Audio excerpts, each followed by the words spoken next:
성경을 읽거나 또 성경을 해석할 때 보통은 다 내가 처해 있는 입장에서 이 성경을 보게 돼요. 그러다 보니까 성경 해석이 상당히 많이 주관적으로 흘러가기가 쉽죠. 그게 성경을 해석하는 데 가장 어려운 점이에요. 물론 하나님께서는 우리가 처해 있는 입장에 또 그 성경을 또 그렇게 봤을 때 특별한 은혜도 주시겠지만 특히 설교를 하는 설교자 입장에서는 그러한 것들이 가장 위험한 요소예요. 왜냐하면 설교가 저의 입장과 저의 주관을 대변하는 하나님의 말씀으로 사용되면 안 되기 때문이죠. 또 여러 가지 우리 주변의 어떤 상황들에 따라 내 가정에 처해 있는 상황, 우리 교회에 처해 있는 상황, 그리고 이 나라와 이 민족이 처해 있는 여러 가지 상황들, 이런 상황들에 맞도록 하나님 말씀이 그렇게 이제 또 아전인수격으로 그렇게 말씀들이 해석되는 경우도 참 많아요.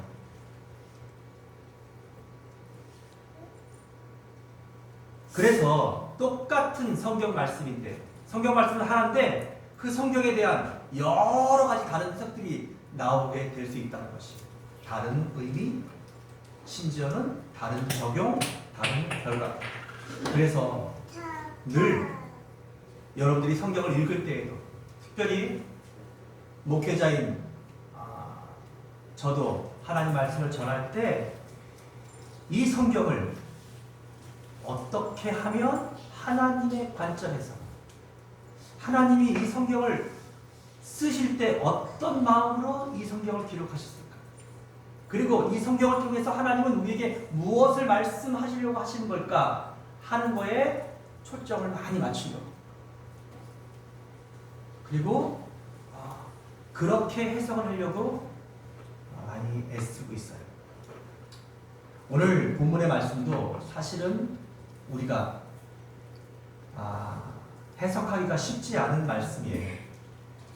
그런데 이 말씀을 먼저 이해하려면 이 말씀의 배경들을 우리가 먼저 살펴봐야 돼요.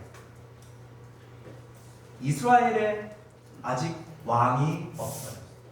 그들이 가나안 땅에 들어가서 그 가나안 땅을 정복해서 그 땅을 11지파가 분깃으로 나누고, 그리고 그 땅을 하나님께서 주셨지만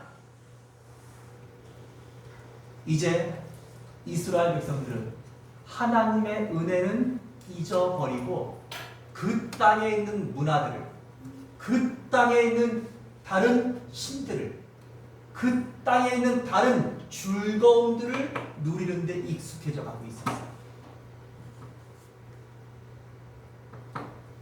그럴 때마다 하나님께서는 이스라엘의 적들, 이스라엘의 적국들을 일으키셔서 그 나라가 이스라엘을 치게 하셨어요.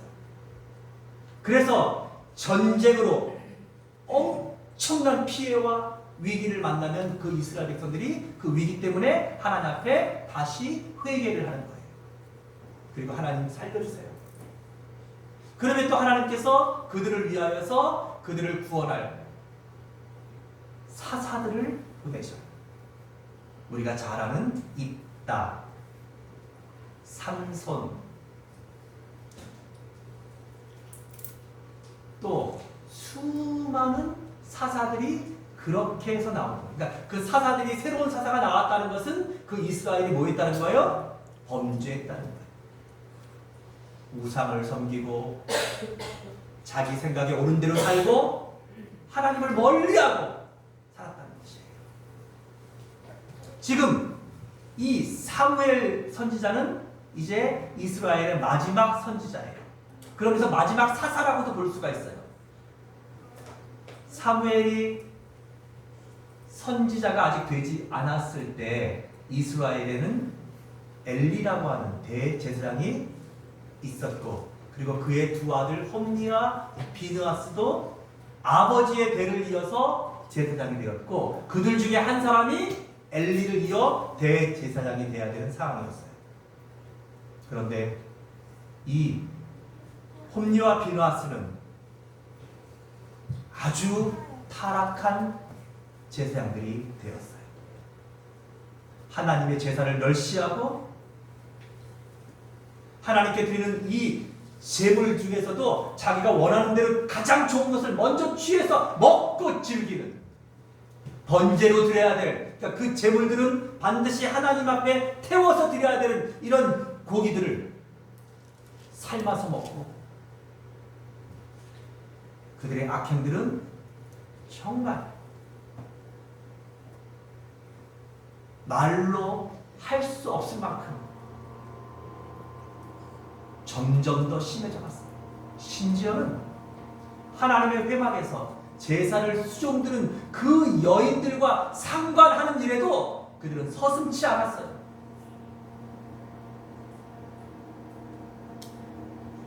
엘리는 나이가 많이 들었고 몸이 비대해졌고 영적으로 둔감해졌습니다. 이 모든 일들을 잘 알지도 못했지만 이미 알면서도 어찌할 수 없는 그런 지경에까지 이른 것이에요. 하나님께서 그런 이스라엘을 회개시키기 위해서 블레셋이라고 하는 이스라엘의 가장 강력한 적대국을 일으키셨어요. 그래서 사무엘상 4장에 블레셋이 쳐들어와요. 이 전쟁에서 남자만 4,000명이나 되는 엄청난 손실을 입고 이 전쟁에서 이스라엘이 패해요. 그러면 딴 때 같았으면 어떻게 해야 돼요? 그들이 하나님 앞에 회개하고 하나님의 은혜를 구해야 될 텐데, 이스라엘이 더 교만해지고 더 악해진 거예요. 방백들이 모여서 회의를 해요.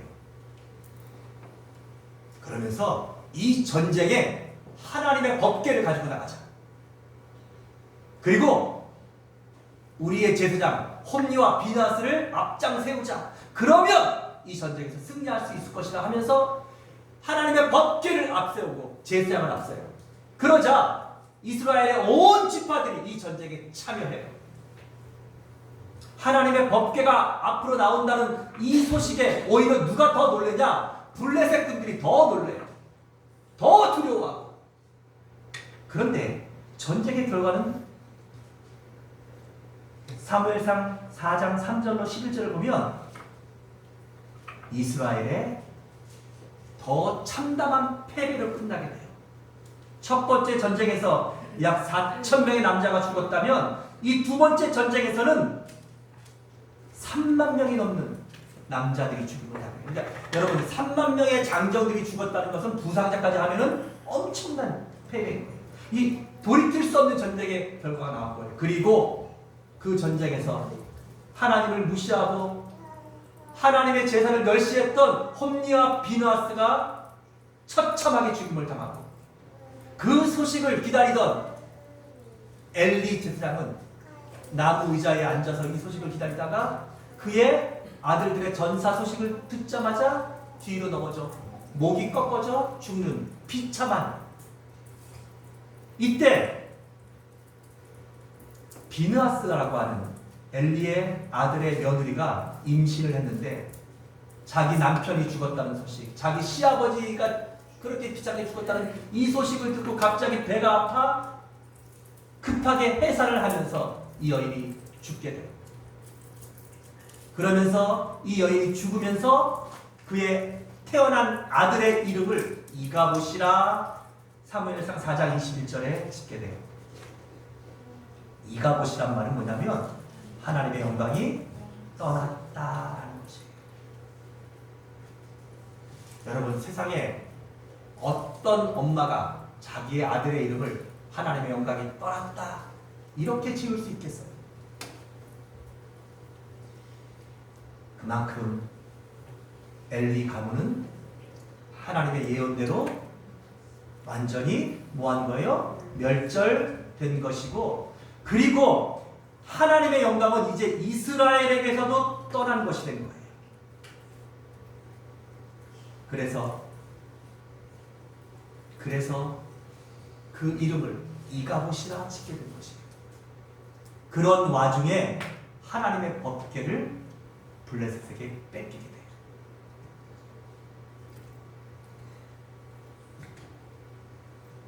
당시는 전쟁은 나라와 나라의 전쟁이 아니라 그 당시의 전쟁의 개념은 블레셋이 섬기는 신과 이스라엘이 섬기는 신의 전쟁이었습니다. 그러니까 지금 누가 이긴 거예요? 블레셋의 신이 이겼다고 그들은 이스라엘 신을 상징하는 이 하나님의 법궤를 전리품으로 뺏어 간 것이에요. 하나님의 법궤를 빼앗겼어요. 이스라엘에는 이제 영광이 없어요. 이스라엘의 제사장들이 다 죽었어요. 엘리, 그의 후계자들 홈리와 비나스, 그리고 3만 명이 넘는 대절무리들이, 군인들이 죽었어요. 이제 이스라엘은 다시 이 블레셋과 싸울 전쟁을 할 수 있는 사기가 하나도 없었어요. 게다가 하나님의 법궤까지 빼앗겼어요.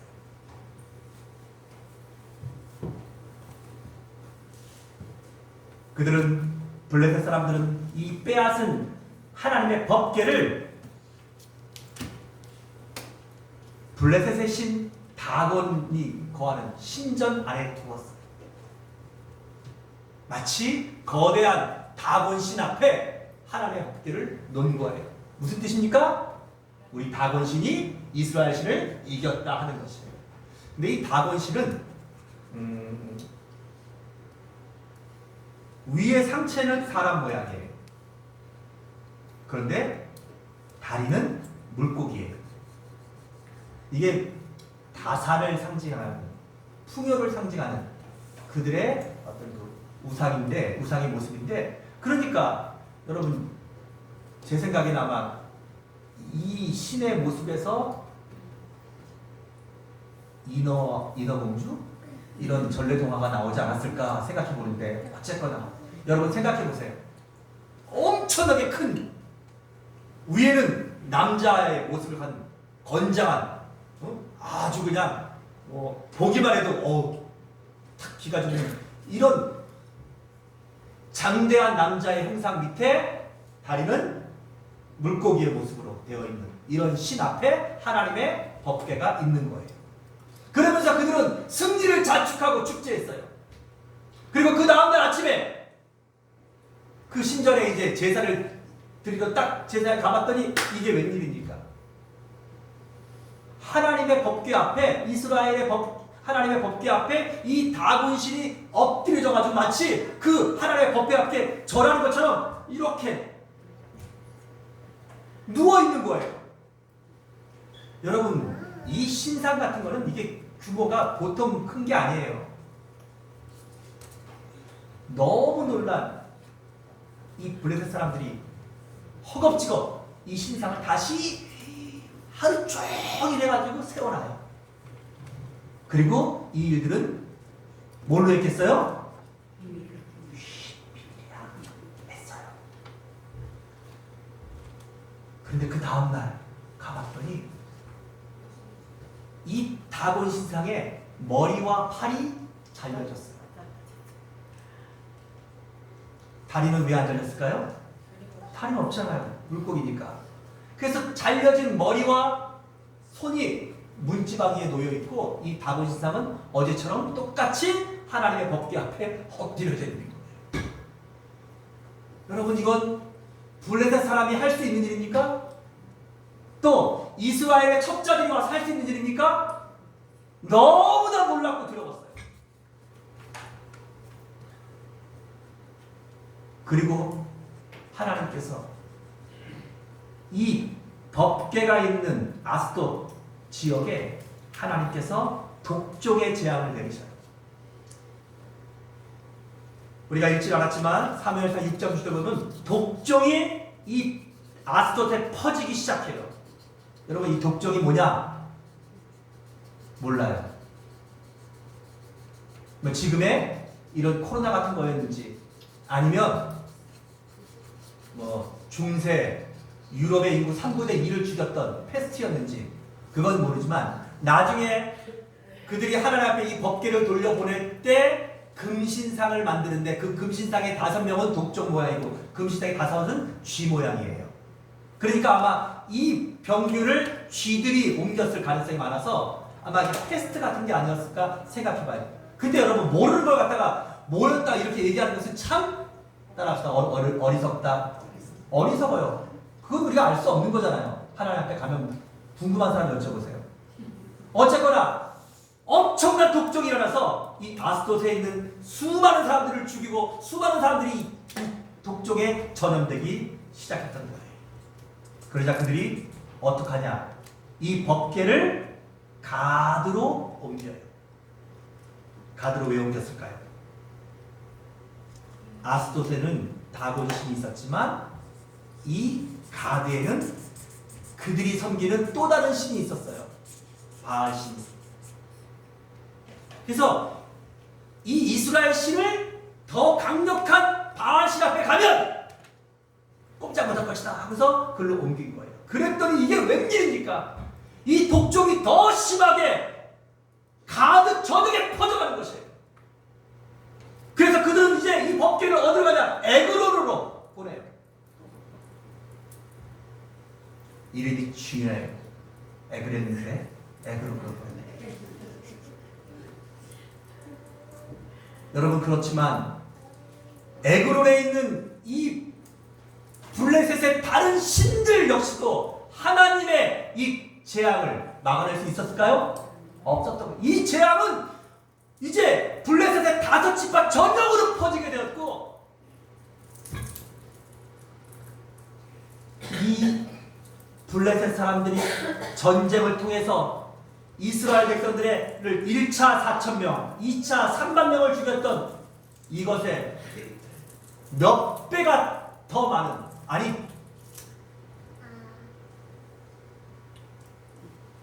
지금도 죽어가는 엄청난 이 재앙이 점점 더 심해져 갔던 것이에요. 이 독종이 약 6개월 이상 퍼져요. 왜냐하면 하나님의 법궤가 이 블레셋에 7개월간 머무는데 그 7개월 동안에 하나님께서 이 블레셋을 완전히 쳐버리신 거예요. 그러자 그들이 마지막으로 각 지파에, 블레셋은 5지파가 중요한 부락이 있었는데 그 지파의 5지파의 대표들이 모여서 회의를 해요. 어떻게 할까? 이 하나님의 법궤를 돌려보내자. 이러다가 우리가 다 멸망했다. 이 법궤를 돌려보내기로 해요. 자, 그들은 지금 이스라엘 신의 두려움을 직접 경험했어요. 그쵸? 그래서 그들은 이 법궤를 돌려보내기로 해요. 그런데 여러분 그들은 끝까지 그들의 마음을 강팍하게 하면서 이 법궤를 그냥 돌려보내는 것이 아니라 이스라엘 하나님을 실험해요. 그게 바로 오늘 이 베세메스로 가는 암소들에게 법궤를 실어 보내는 내용이에요. 무슨 말이냐면 그들은 끝까지 야, 이렇게 독종이 일어나고 이런 재앙이 일어난 것은, 그리고 우리의 자존심이 무너지고 그 다음에 뭐 팔다가 잘리는 것들은 다 우연일 수 있어. 시험해보자. 그러면서 원래 여러분 수레를 매는 것은 암소가예요? 황소가예요? 숫소가예요? 숫소가 하죠? 멍에를 한 번도 매보지 않은 암소 둘을 가져와요. 근데 이 암소는 또 어떤 소냐? 새끼를 난 지 얼마 안 돼가지고 이 새끼들에게 젖을 먹이는 소들이에요. 그런데 이 새끼들을 띄어내고 우리에다 가둬놓고 이 젖소 둘의 뒤에다가 수레를 맨 거예요. 그리고 거기다가 금으로 만든 독종 5개, 그리고 쥐의 모상으로 한 금으로 만든 형상 5개, 이걸 뭐로 한 거예요? 자기들 나름대로 이게 재물이야. 그리고 우리가 정말 사과하는 의미, 여러 가지 의미들을 담아서 그 법궤 옆에다가 올려서 그걸 보내면서 이 암소가 벳세메스로 똑바로 간다면 이건 누가 한 거예요? 이스라엘의 하나님이 한 일이다. 그러나 이 암소가 다른 길로 가거나 뭐 이거 돌아온다든지 뭐 이렇게 다른 가면 이건 우연히 된 일이다. 이렇게 한 거예요. 그럼 벳세메스가 어디냐? 벳세메스는 바로 블레셋과 이스라엘의 군사 접경지인 것이에요. 이곳으로 지금 이 소를 보낸 거예요. 그럼 여러분, 이게 지금 약 3,500년도 더 된 이야기예요. 그 당시에 여러분 무슨 블레셋이란 나라가에서 이스라엘을 가는데 길이 쫙 고속도로처럼 잘 깔려 있고 막 이렇게 벳세메스 가는 좋은 길이 있었겠어요? 그런 길은 여러분 그냥 샛길 따라서 가는 사람들 찾기 싫은 그런 길들을 계속 가야지만 되는 거예요. 마부가 이 마차를 끌지 않아요. 그냥 소에게 맡겨요. 그러니까 이 말은 무슨 말이에요? 그들은 지금 이스라엘의 하나님을 시험하는데 현실적으로 이 암소들이 끄는 이 수레가 벳세메스로 갈 수 있는 확률이 여러분 몇 프로가 되겠어요? 과학적으로 하면 0%예요. 게다가 지금 이 소 옆에서는 누가 지금 처절하게 울고 있어요? 새끼 송아지들이 젖달라고 지금 엄마를 막 애타게 부르거든요. 옆에 지금 가둬놨어요. 그런데 이게 웬일입니까? 오늘 성경에 보니까 이 어미소들이 새끼소의 울음소리를 들으면서 눈에 눈물을 흘리면서, 여러분 소가 우는 거 보셨어요? 안 보셨으면 말을 하지 마요. 여러분 새끼를 떠낸 그 어미소가 울면서 새끼들의 소리를 외면하고 벳세메스로 똑바로 가서 벳세메스에 도달하더라고요. 그걸 뒤따라오던 블레셋의 5 방백들이 확인하고 나서야 비로소 자기 마을로 돌아갔다는 것이에요. 자, 그러면 여러분 오늘 성경에 있는 이 이야기는 하나님께서 우리에게 왜 하셨을까요? 왜 이 이야기를 우리에게 오늘 들려주시고 있는 것입니까? 저는 오늘 이 말씀 속에서 몇 가지의 교훈들을 생각해 보려고 해요. 첫째는 한번 따라합시다. 하나님은 모든 민족의 하나님이시다. 여러분 오늘 이 말씀의 첫 번째 교훈은 뭐냐면 하나님은 모든 민족의 하나님이신 것을 알게 하시는 것입니다. 왜 유대교와 기독교는 다른 것입니까? 유대교도 이 구약성경에 나오는 지금 이 사무엘상을 기록하고 있는 이 하나님을 온전히 믿는 사람들이에요. 그러나 유대인들은 그 하나님이 누구의 하나님이라고 믿어요? 나의 하나님이라고, 나만의 하나님이라고, 우리 민족의 하나님이라고. 그래서 그 종교가 무슨 종교예요? 유대교예요. 유대인만이 하나님을 믿을 수 있고 유대인만이 설 수 있다는 것이에요. 근데 여러분들은 유대인입니까? 오늘 블레셋 사람들은 유대인입니까? 근데 어떻게 우리는 하나님의 자녀가 된 것입니까? 보세요. 왜 하나님의 법궤가 블레셋에, 그것도 볼모로 잡혀가는 이런 수모를 하나님께서 겪으시면서 하나님을 상징하는 이 법궤가 그곳에 갔을까요? 하나님께서는 그 블레셋 사람들에게도 다곤이 신이 아니라, 바알이 신이 아니라, 아세라가 신이 아니라, 너희가 만든 이런 우상과 이런 다른 종교가 종교의 진리가 있는 것이 아니라 오직 나 여호와, 너의 하나님 여호와가 이 천지를 만드시고 세상을 만드시고 이 유대인 이스라엘뿐만 아니라 이 블레셋 너희들의 하나님이기도 한 것을 알려주시려고 하나님이 참 신인 것을 그들에게 알게 하시고 믿게 하시려고 하나님께서 법궤 가운데서 그곳에 7개월간 머무셨던 것입니다.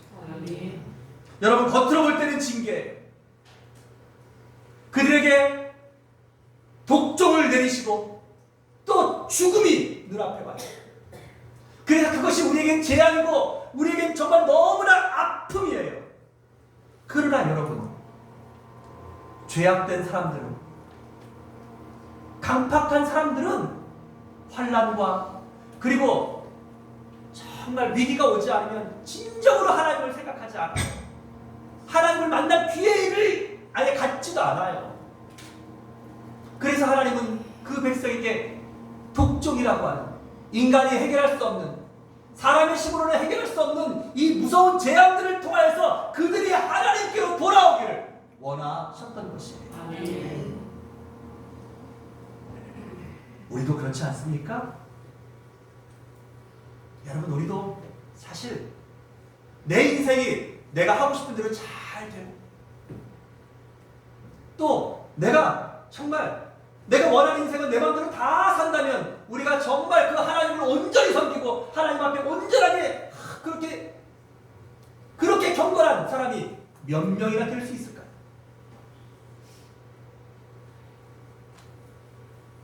때로는 징계가 아파 보이고 이 재앙이 우리에게 고통스러워 보일지 모르겠지만, 인생에 우리 삶에 징계와 재앙이 있다는 것은 하나님이 나를 부르신다는 사인이에요. 하나님이 나를 사랑하신다는 증거예요. 여러분, 우리도 자녀들을 왜 징계해요? 사랑하니까 그 자녀를 징계하지 않아요? 내가 사랑하지 않는 남의 집 아이를 갖다가 회초리 들어서 패고 때리면 여러분, 그건 정신 나간 사람이잖아요. 그러나 내 자녀가 잘못된 길로 가요.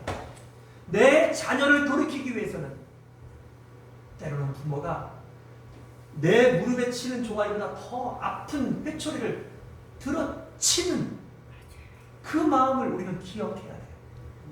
그렇게 해서라도 하나님은 이 블레셋 사람들에게도 하나님이 참 하나님인 것을 알게 하셨던 것이에요. 여기 16절에 보니까, 오늘 말씀의 16절에 보니까 뭐라 그랬어요? 블레셋의 5 방백이 이것을 뭐라고요? 봤다는 거예요. 여기 보았다라는 게 뭐예요? 그들이 지금 그렇게 끝까지 하나님을 의심하고 하나님을 시험했는데 정말 0%밖에 안 되는, 0%도 안 되는 이 놀라운 결과를 그들이 봤다는 것이에요. 하나님은 모든 민족의 하나님인 것을 알리고 싶으신 거예요. 두 번째로 한번 따라합시다. 마음을 강팍하게 하지 말아라. 히브리서 3장 7절에 보면 성령이 이르신 바와 같이 오늘날 너희가 그의 음성을 듣거든. 3장 8절 노하심을 격동하여 광야에서 시험하던 때와 같이 너희 마음을 강팍해 하지 말라라는 말씀이 있어요. 여러분, 이스라엘 백성들을 사랑하시는 하나님은 블레셋 사람들도 사랑하십니다. 그래서 지금 하나님께서 스스로 그 블레셋 안으로 들어가셔서 그들의 신들을 엎으시고 그들의 신들을 부수시고 또 그들에게 재앙을 주시면서까지, 그리고 그들이 시험하는 그 벳셈에서 가는 암소들을 인도하셔서 하나님이 하나님 되신 것을 보이셨어요. 그들이 봤다 그랬어요. 그런데 여러분, 이 블레셋 사람들이 회개했나요? 블레셋 사람들이 돌아왔나요? 돌아오지 않았다는 거예요. 그들은 끝까지 그들의 마음을 강팍하게 해요. 그리고 얼마 안 있다가 사무엘상 8장에 가면 이스라엘 백성들이 다시 기도 미스바에 모였을 때 블레셋은 다시 이스라엘을 쳐들어와요. 그리고 거기서 돌이킬 수 없는 대패를 당하게 돼요. 블레셋의 근간이 무너지는 정도의 대패. 근데 그 전쟁을 누가 하셨냐? 하나님이 하셨어요. 이게 무슨 말입니까? 하나님께서 기회를 주셨는데 그 기회를 잃어버리게 돼요. 오늘 우리에게는 돌이킬 수 없는 후회와 돌이킬 수 없는 결과를 얻게 된다는 것입니다.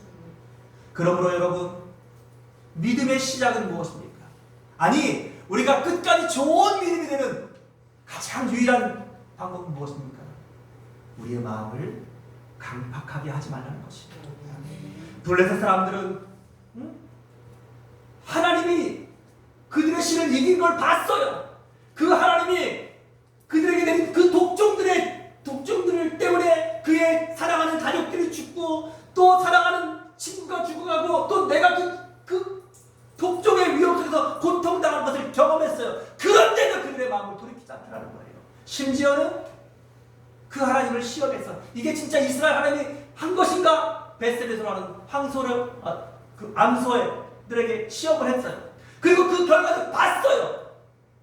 그런데도 그들은 끝까지 그들의 강팍한 마음을 돌이키지 않더라는 것이에요.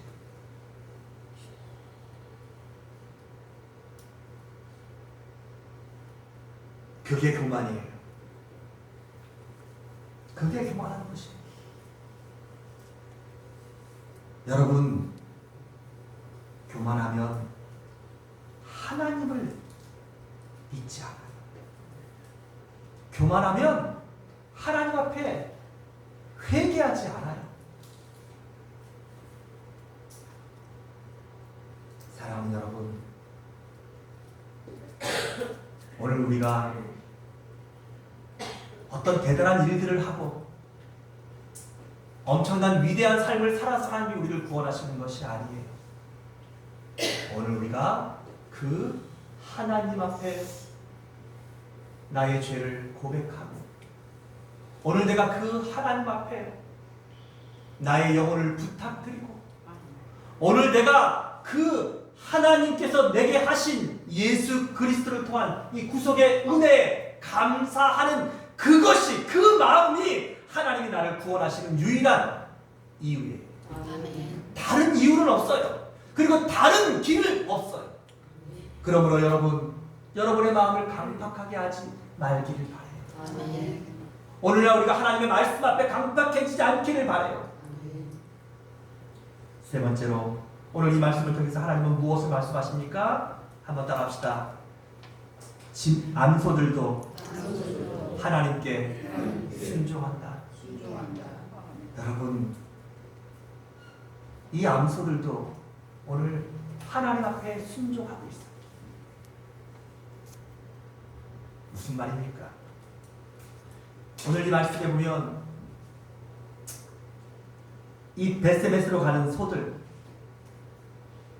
이 소들이 오늘 보니까 어떻게 갔다 그랬어요? 12절에 울면서 갔다 그랬어요. 왜 울었을까요? 이 소들은 알아요. 이제 벳세메스로 가면 다시는 돌아올 수 없어요. 왜냐하면 이 소들은 벳세메스로 가서 그곳에서 그 수레는 번제 나무로, 그리고 그 번제 나무 위에 자기들이 번제물로 해서 하나님께 드려져요. 다시는 돌아올 수 없는 거예요. 그래서 어떤 사람들은 이 벳세메스의 암소를 예수 그리스도의 예표라고 말하는 분들도 있어요. 그래요. 근데 그런 해석들은 우리가 그런 의미들이 있지만 너무 또 성경을 그렇게 예편적으로 해석하게 되면 우리가 또 굉장히 또 좀 무리한 해석들이 많이 나와요. 어쨌거나 하여튼 그러니까 이 소들은 자기의 운명을 알고 있어요. 왜냐하면 하나님께서 그들 소의 마음속에 그 소가 벳세메스로 똑바로 가라고, 그리고 그렇게 해야 될 것들을 알려줬기 때문에 이 소들이 순종하는 거예요. 그리고 이 소들이 벳세메스로 가는 길을 알아요, 몰라요? 근데 어떻게 알겠어요? 하나님께서 그 소들을 인도하신 거예요. 그렇지만 여러분, 이 소들도, 짐승들도 다 자기 새끼들은 귀하잖아요. 지금 내 새끼들이 지금 젖달라고 엄마를 부르고 있어요. 근데 그 소리를 외면해야 되고 그 소들에게 돌아가지 않아야 되고 그렇게 가는 길들은 사람 못지않게 이 동물들은 더 어려운 일 아니겠습니까? 그래서 그들은 울면서 가고 있는 거예요. 지금 울면서. 그러면서 보세요. 이 소들도 오늘 창조주 하나님 앞에 순종해요. 하늘의 별들도 창조주 하나님께 순종해서 여러분 태양 주변을 지구가 돌고 화성이 돌고 목성이 돌고 금성이 돌고 이런 이 각도가 그 또 지구 옆을 달이 돌고 이 수많은 위성들과 행성들이 도는 이것들이 각도가 조금만 틀려져도 여러분 이 우주는 이렇게 평안할 수 없다는 거예요. 그리고 여러분 비행기 타보셨잖아요. 저는 비행기 타는 게 사실 진짜 무서워요. 여러분 비행기 타보면 비행기가 흔들릴 때 요즘은 점점 좀 이상기류 때문에 그게 점점 더 심해요. 막 이 제트기를 한 번씩 만나면 너무너무 무서워요. 근데 여러분 그래서 여러분 우리가 지진 같은 거 나면은 이거 정말 무서워요. 저는 지진을 한번 경험해 봤는데 필리핀에 갔을 때 우와 근데 이 엄청난 지구가 돌 때 이 지구가 지금 움직이고 있잖아요. 태양을 돌고 있고 스스로도 돌고 있고 근데 지금 여러분 어지러워요? 멀미나요? 하나님이 이 지구에게 명한 대로 이 지구는 순종해서 돌고 있는 거예요. 달도 그렇게 돌고 있는 거예요. 여러분 천지와 만물들도 다 하나님께 순종하고 복종하는데 오직 누구만? 인간들만 창조주 하나님을 거역하고 창조주 하나님을 잊어버리고 그 창조주 하나님의 마음을 아프게 하며 자기 소견에 오른 대로 살고 있다는 것입니다. 그러니까 하나님께서 말씀하시는 건 뭐예요? 아무리 멋진 다원 신상을 만들고 뭐 엄청난 군대를 동원해서 뭐 자연을 지배한 것 같은 뭐 그 나라의 뭐 왕이고 뭐 이런 대단한 문화를 이뤘던 이 블레셋 나라 그런 나라들도 결국은 뭐예요? 하나님이 살아계신 증거를 그렇게 경험시켜드리고 그들의 신들을 무너뜨리고 그 질병으로 고통을 주면서 또 베스베스 이 경험들을 하게 해도 그들은 뭐한다는 거예요? 하나님께 순종하지 않는다. 여러분 그게 죄예요. 또 그들뿐만인가요? 이스라엘 백성들은 하나님 앞에 유대인들은 선택된 백성이라 하면서 여러분 틈만 나면 우상을 섬기고 틈만 나면 이방 문화를 쫓아가고 틈만 나면 하나님을 잊어버리고 이 법궤가 돌아간 다음에 그들은 기뻐서 하나님 번제를 드려요. 그런데 너무 재밌는 일은 여러분 그들이 그 번제를 드린 다음에 19절에 우리가 읽지 않았죠? 베세베 사람들이 하나님의 궤를 들여다봐요.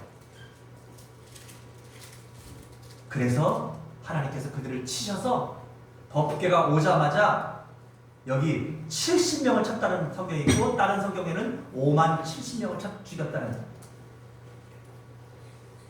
근데 여러분 레위기서, 신명기서, 민수기서 이런 모세의 오경들을 보면 하나님께서 법궤를 만들고 그 법궤는 만지지도 말고 그 안을 들여다보지 말라고 철저히. 왜요?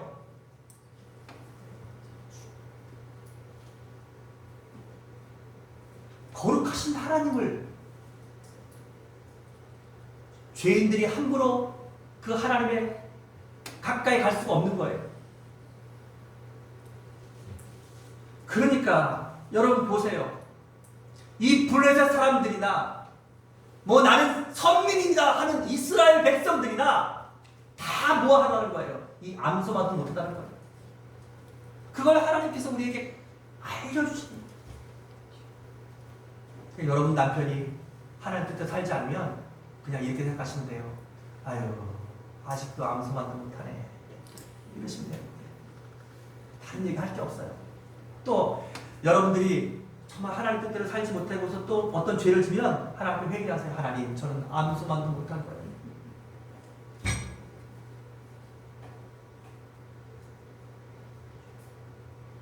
마지막 네 번째로 하나님께서 이 말씀을 통해서 우리에게 주시는 교훈은 무엇입니까? 하나님의 뜻은 반드시 이루어진다는 것이에요. 여러분, 이스라엘 백성들이 하나님 앞에 그렇게 말씀대로 살지 못하고 블레셋 사람들이 그렇게 그들의 마음을 강팍하게 해도 결국은 뭐예요? 하나님의 뜻은 이루어진다는 것이에요. 천지는 없어져도 하나님의 뜻은 다 이루어져요.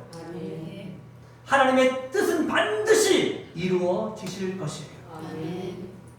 결국 법궤는 벳세메스로 돌아옵니다.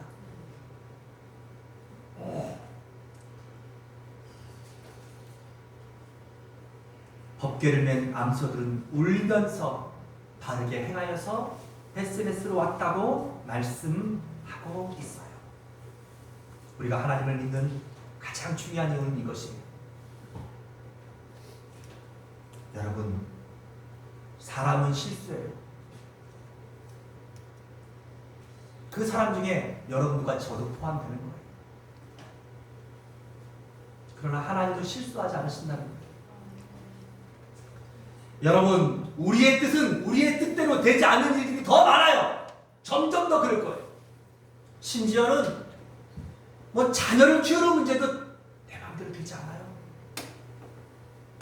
하지만 하나님의 뜻은 반드시 이루어집니다.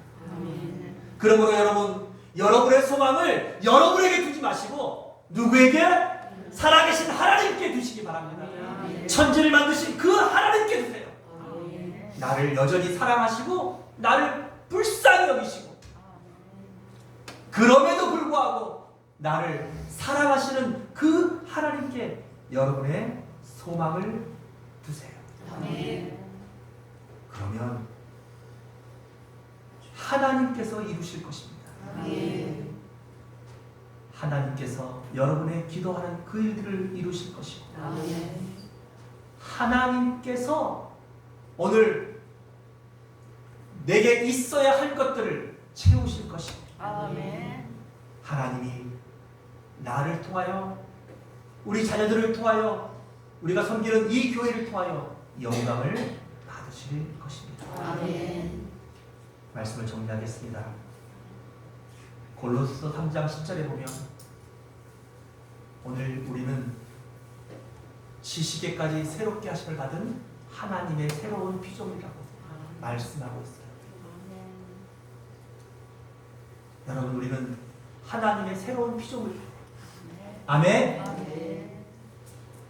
우리가 오늘 이 말씀을 듣고 여러분들은 생각하셔야 돼요. 내가 이 암소보다도 못한 삶을 살면 되겠네요. 이 암소들도 하나님께 순종합니다. 심지어는 자기의 자녀들을 외면하면서까지 하나님의 뜻에 깊이 순종하며 벳세메스로 갔는데 나는 하나님 영광 위에 어떻게 살고 있는가? 나는 무엇을 하며 살고 있는가? 나는 어떻게 살아야 할까? 그 답을 여러분들이 깊이 묵상하시고 하나님의 영광과 기쁨이 되는 초대교회 모든 성도들의 승리의 삶이 될 수 있기를 주의 이름으로 부탁드립니다. 기도드리겠습니다. 하나님 아버지, 은혜와 사랑을 감사합니다. 오늘 우리에게 주신 이 귀한 말씀을 우리가 믿음으로 듣게 하시옵소서. 그리고 하나님, 각자가 깨닫게 된 은혜 안에서 하나님, 회개할 자는 회개하게 하시고 감사할 자는 감사하게 하시고 결단할 자는 새롭게 결단하여서 주님, 이 암소들도 하나님의 뜻에 순종하여 벳세메스로 갔듯이 이제 우리들도 하나님의 말씀에 순종하는 삶을 온전히 살게 하여 주시고 우리가 가는 길이 주님 가신 길이 되게 하시고 우리의 결정이 하나님이 기뻐하시는 뜻이 되게 하시고 하나님 우리를 통하여 더욱더 하나님의 영광과 기쁨이 나타나는 승리의 삶이 되도록 축복해 주시옵소서. 예수님의 이름으로 간절히 기도합니다. 아멘.